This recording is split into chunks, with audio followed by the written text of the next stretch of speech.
Agjerimi 5 ditor, fazë pas faze për shëndet të përsosur. Mirë se vini në këtë video të plot mbi agjerimin 5 ditor, bazuar në shpjegimet e një eksperti të njohur në fushën e shëndetit metabolik dhe agjerimi. Sot do të zhytemi thellë në ndikimin e këtij procesi në trupin tuaj, duke e ndarë në 5 faza të qarta, ditë pas dite. Do të shpjegojmë çfarë ndodh brenda jush, pse kjo është një nga mënyrat më të fuqishme për të aktivizuar riparimin qelizor, për të djegur yndyrën e tepërt dhe për të rritur jetëgjatësinë. Nëse jeni të rinj në agjerim, mos u shqetësoni, doktori thekson se fillimi gradual me agjerim me ndërprerje është çelësi për të arritur sukses. Le të fillojmë me ditën e parë, fazën e shkarkimit të glikogjenit, ku trupi juaj fillon të ndryshojë mënyrën se si furnizohet me energji. Dita 1, faza e shkarkimit të glikogjenit. Ditën e parë të agjerimit 5 ditor, trupi juaj hyn në atë që quhet faza e shkarkimit të glikogjenit. Imagjinoni trupin tuaj si një makinë që ka qenë duke punuar me benzinë të lehtë, sheqernat, dhe tani po kalon në një karburant më të qëndrueshëm. Rezervat e glikogjenit, që janë glukosë e ruajtur në mëlçi dhe muskuj, lidhen ngushtë me molekula uji. Kur trupi fillon të shfrytëzojë këto rezerva, sepse nuk merr më sheqer nga ushqimi, humbja e glikogjenit sjell me vete një humbje të shpejtë të ujit. Kjo shpjegon pse shumë njerëz shohin një ulje të peshës me 1 deri në 3 kg vetëm në ditën e parë. Mos u mashtroni, kjo nuk është fyndyrë e humbur, por uji i lidhur me glikogjen. Është një proces natyral i shëndetshëm që sinjalizon se trupi po fillon të adaptohet. Tani le të flasim për insulinën. Niveli i saj në gjak ulet gradualisht sepse nuk ka më hyrje të sheqerit nga ushqimi. Insulina, si një roje që mban sheqerin brenda qelizave, tani lirohet dhe lejon trupin të kalojë nga djegja e sheqerit në djegjen e yndyrës si burim primar energjie. Kjo është një ndryshim i madh metabolik, nga një gjendje glukosë centrike në një gjendje lipide centrike. Doktori e quan këtë ndërrimin e kalorive, ku trupi fillon të shohë yndyrën e vet si ushqim të disponueshëm. Në të njëjtën kohë, trupi aktivizon mënyrat mbrojtëse. Proceset e rritjes, si ato që ndodhin kur hani dhe trupi po ndërton muskuj ose inde të reja, ngadalësohen. Në vend të kësaj, energjia ridrejtohet drejt mekanizmave të riparimit. Është si të kaloni nga një mod build në mod repair, trupi juaj po kursen energjinë për të rregulluar dëmtimet e akumuluara nga stresi ditor, toksinat ose ushqimi i dobët. Kjo fazë është thelbësore, sepse vendos bazën për të gjitha përfitimet e mëvonshme.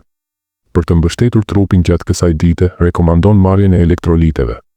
Krip deti e pastër, kalium nga avokado ose perime me gjethe jeshile, magnez nga farat ose suplementet dhe kalcium nga qumështi i bajames ose verdhët e vezëve, këto janë esenciale, sepse humbja e ujit mund të çojë në dehidratim ose pa ekuilibër mineral. Gjithashtu, vitaminat B, si B1, B6 dhe B12 nuk ruhen për një kohë të gjatë në trup, kështu që një suplement i lehtë ose çajra me erza mund të ndihmojë. Mund të pini çaj jeshil ose kafe të zezë pa sheqer, këto nuk prishin agjerimin dhe ofrojnë antioksidanë. Mos harroni, dita e parë është më e vështira emocionalisht, por pastaj vjen lehtësimi. Kaloni në ditën e dytë me një ndjenjë arritjeje. Dita 2, faza e ketozës. Duke hyrë në ditën e dytë, trupi juaj fillon të prodhojë ketone, duke hyrë në fazën e ketozës. Kjo është ku magjia fillon vërtet. Pas shkarkimit të glikogjenit, mëlçia merr yndyrën e trupit, atë që keni grumbulluar në bark, ose kudo tjetër, dhe e kthen në acide yndyrore dhe ketone. Ketozën e quan një burim primar energjie, jo një rezervë të dytë. Për shembull, truri juaj, që zakonisht konsumon 20% të energjisë së trupit nga glukoza, tani kalon në ketone si karburant të preferuar. Studimet tregojnë se ketone ofrojnë energji më të pastër, pa pikët e sheqerit në gjak, dhe ndihmojnë në uljen e inflamacionit. Imagjinoni, në vend të sheqerit që ju bën të ndiheni të lodhur pas ngrënies, tani keni një rrjedhë të qëndrueshme energjie nga yndyra juaj vetë. Një përfitim i madh është ulja e apetitit. Nivelet e larta të ketoneve sinjalizojnë në tru se jeni të ngopur, është si të hani yndyrën e trupit tuaj 24 orë në ditë, pa nevojë për ushqim të jashtëm. Shumë njerëz raportojnë se uri jashtë duket pas 36-48 orësh, duke e bërë agjerimin më të lehtë. Kjo ndodh sepse hormone si grelina që nxiturin ulet, ndërsa leptin, hormoni i ngopjes, stabilizohet. Në këtë fazë fillon edhe autofagia, procesi i vetë pastrimit të qelizave. Autofagia do të thotë vetë hëngërim. Në greqisht, trupi identifikon proteinat e dëmtuara, organelat e vjetra ose pjesët e panevojshme të qelizave dhe i riciklon ato për energji ose materiale ndërtimi të reja. Është si një pastrim pranvere qelizor, largon mbeturinat që mund të çojnë në sëmundje si kanceri ose Alzheimeri. Këto materiale ricikluara ndihmojnë në riparimin e indeve të dëmtuara, duke krijuar inde të reja më të shëndetshme. Mjekësia thekson se autofagia është një nga arsyet kryesore pse agjerimi lufton plaken, qelizat tuaja bëhen më efikase dhe më rezistente. Pini shumë ujë, shtoni pak krip në gotë për elektrolite dhe ndjeni si energjia rritet gradualisht. Jeni gati për ditën e tretë, ku truri juaj do të shkëlqejë. Dita 3, faza e ketozës së thellë dhe faktori neurotrofik i trurit. Dita e tretë shënon ketozën e thellë dhe rritjen e ndjeshme të faktorit neurotrofik i trurit. Kjo protein është si një pleh për trurin tuaj, mbështet rritjen e neuroneve të reja, forcon lidhjet sinaptike dhe mbron kundër dëmtimit. Gjatë agjërimit, faktori neurotrofik i trurit mund të rritet deri në 400% në disa studime, ose të paktën 40% në praktik. Kjo do të thotë fokus më i mirë, përqendrim i zgjatur, aftësi më e madhe për të mësuar gjëra të reja dhe përmirësim i humorit.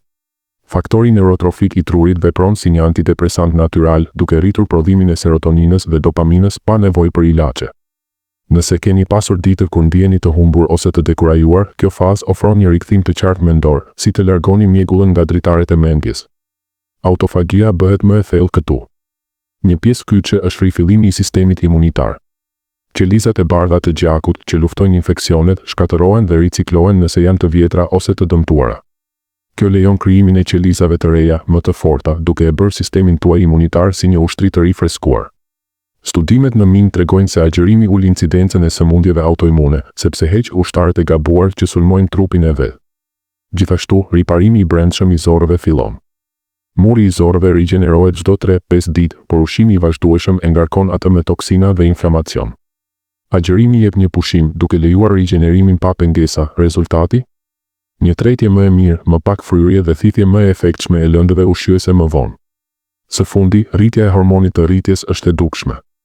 Hormoni i rritjes mbron muskujt nga humbja, duke promovuar djegjen e yndyrës në vend të proteinave muskulore dhe ka efekte anti-aging duke mbështetur kolagjenin dhe elasticitetin e lëkurës. Jeni në mes të agjërimit, ndjeni fuqinë e brendshme duke u zgjuar. Tani, drejt ditës së 4, ku yndyra digjet maksimalisht. Dita 4, faza e djegjes maksimale të yndyrës. Në ditën e 4, humbja e plotë e apetitit është realitet. Uria zhduket sepse trupi është plotësisht i adaptuar, yndyra juaj furnizon me mira kalori në orë, pa nevojë për ngrënie. Kjo është liri e vërtet nga ciklet e urinës ngopje. Ndjeshmëria hormonale rritet, insulina bëhet më efikase duke ulur rrezikun e diabetit, estrogeni dhe testosteroni balancohen më mirë duke përmirësuar humorin dhe energjinë seksuale. Diversiteti i mikrobiomës në zorë shtohet si një festë e baktereve të mira që ndihmon në mbijetesë duke krijuar një mjedis më të larmishëm, rezistent ndaj patogjeneve. Trupi prodhon më shumë rrjete antioksiduese, si glutationi dhe superoksid dismutaza, që mbrojnë qelizat nga radikalet e lira, dëmtuesit kryesor të plakjes. Kjo fazë është kulmi i djegjes së yndyrës, me humbje deri në 0,5 një kg yndyrë të pastër në ditë. Jeni një makinë efikase tani, gati për fazën finale. Dita 5, faza e rimbushës dhe rindërtimit. Ditën e 5 është faza e rindërtimit masiv. Pas riparimit, tani vjen rritja, autofagia ka pastruar dhe tani trupi ripërdor lëndët për inde të reja, muskuj më të fortë dhe një sistem imunitar të rigjeneruar. Është momenti kur agjërimi përfundon, por kujdesi në rifurnizim është kyç. Fillo me një 4 e porcionit normal, vezë të zjera për protein të lehtë, lakër turshi për probiotik, supë kockash për kolagjen, avokado për yndyrna të shëndetshme, ose pak ara. Shmangni karbohidratet ose sheqerin, sistemi juaj tretës ka qenë në gjumë dhe një hyrje e madhe mund të shkaktoj fryrje ose kthim në modë sheqerore. Merreni ngadalë për 1 deri 2 ditë, pastaj kthehuni gradualisht në ushqim të plotë. Përfitimet kryesore të agjërimit 5 ditor. Në përmbledhje, agjërimi 5 ditor aktivizon gjenet e jetëgjatësisë që mbrojnë adnën dhe mitokondrit nga dëmtimi. Është mënyra më e fuqishme për shëndet qelizor, duke luftuar inflamacionin, duke rritur energjinë dhe duke promovuar rinin. Por, siç thot mjekësia, filloni me agjërim intermitent për të ndërtuar tolerancë. Mbyllje. Faleminderit që ndoqët këtë udhëzues të plotë. Për më shumë, abonohuni dhe aktivizoni zilen. Konsultohuni me mjekun tuaj para se të filloni agjërimin. Shëndet i mirë.